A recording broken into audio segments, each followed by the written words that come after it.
the thought occurs to me that if the strain continues on this very slow build-up, then it actually runs the risk of feeling like a completely different show when the vampire plague does reach full effect. So I don't really know how many more episodes of build up they can really have, especially after what happens at the end of this episode, and also taking into consideration the growing severity of the symptoms in regards to these survivors, which, this episode, more so than the other two episodes, really showcased the creators' aptitude for gross out scenes.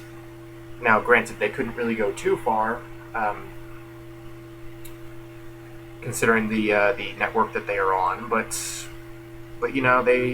there were still some pretty disgusting stuff, or at least stuff that would be disgusting to some people, like the punk rocker with all the makeup. His dick drops off when he takes a piss. So apparently vampires have no family jewels. Who knew? But yeah, this episode I liked about as much as the last one, if not a little bit more.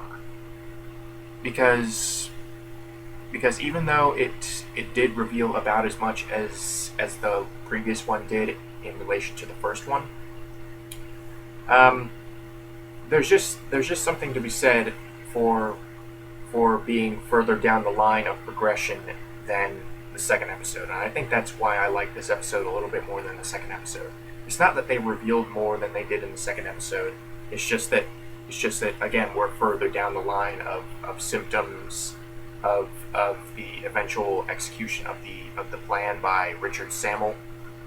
I hope that's how I'm saying his name. Which, by the way, that was a pretty cool scene at the beginning when he's kind of putting on his human disguise. I mean, he has to put on a fake nose. He has to put on all of this skin tone makeup. It's kind of like Jack Nicholson's Joker. He has to put this skin color makeup on.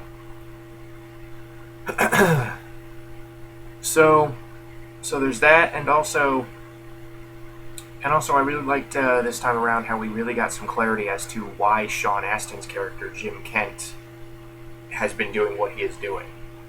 In that he is unwillingly helping make the vampire apocalypse possible, or at least I don't really think that's his ultimate goal. I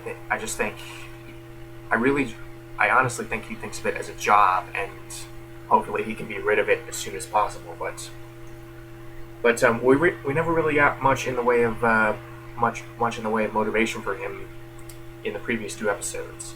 So this time around, I enjoyed seeing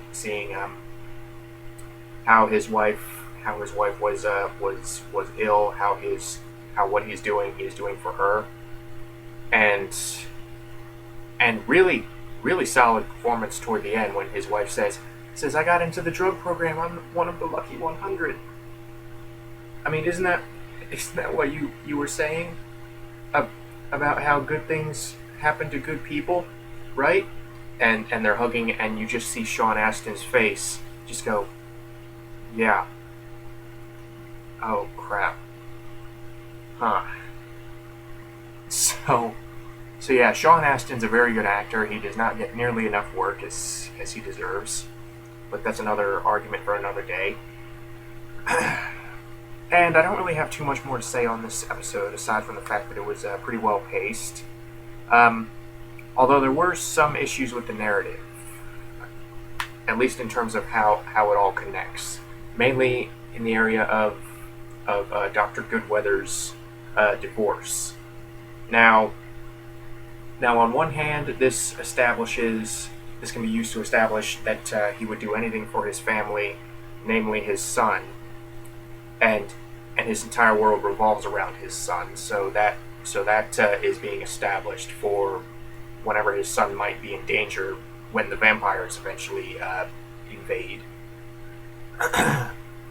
However, when they spend so much time on the divorce, even though they do it well, I mean those scenes, those quieter scenes between him, his wife, or his wife and his son, or him and his son are done well, and they are well acted. But one has to wonder how exactly is this relevant in the face of the growing vampire plague. Okay, so unless they really find a way to tie that together, I think this is going to be one of the things that is the least remembered out of all of the plot lines that are going on at this point. However, again, these scenes don't drag. I mean, again, they are well acted. They're well set up. They're well written. It's just, should they really be here? Should we really be spending that much time? Should this plot line even be in the strain? So aside from that, this episode was fairly solid. Once again, the most interesting character is Abraham, the David Bradley character, and the gore itself, and the gradual progression to vampire, I thought was much more unsettling here. I mean, when one of the survivors reaches into his refrigerator and pulls out this container of raw meat with a bunch of blood. It's basically in this glass tray, and there's this tiny pool of blood surrounding it. You know what I'm talking about if you've ever handled raw meat before. So what he does, he hears this voice inside his head, and he kind of gradually lifts the glass container, and this tongue thing, this alien or this vampire tongue thing just comes and sucks up the blood. So again, these symptoms that are affecting the survivors are keeping me interested. I mean, Guillermo del Toro, God bless him, and Chuck Hogan have found a way to make vampires fresh. I mean, they have found a way to portray them in a different light, to where, yeah, they can still technically be called vampires, but these are not the vampires from Twilight. These are not even the vampires from the days of Dracula. These are completely different. So yeah, like I said, this episode really didn't really push the narrative that much further into what it will eventually become, presumably. But in my opinion, it was more entertaining than the previous episode, and once again, it was better paced than the pilot. We still have yet to see how Kevin Durand's character fits into this, aside from the fact that he's a rat catcher, and all the rats are rapidly exiting the sewers. So I don't know if that's where the boss vampire guy, the Robert Atkin Downs vampire, has set up his base for operations. I don't know, but the fact that I am even wondering about stuff like this is the mark of a show that does manage to keep my interest. And that's honestly not too much to ask in today's TV. I mean, the fact that it's well written, well acted enough, and the fact that they are taking their time, not only establishing these characters, but establishing this world before eventually everything going to the dogs, and being able to do that without necessarily boring the audience, I think takes real talent. So yeah, I am gonna watch the next one, and yeah, hopefully we'll see some more drastic advancement next time around.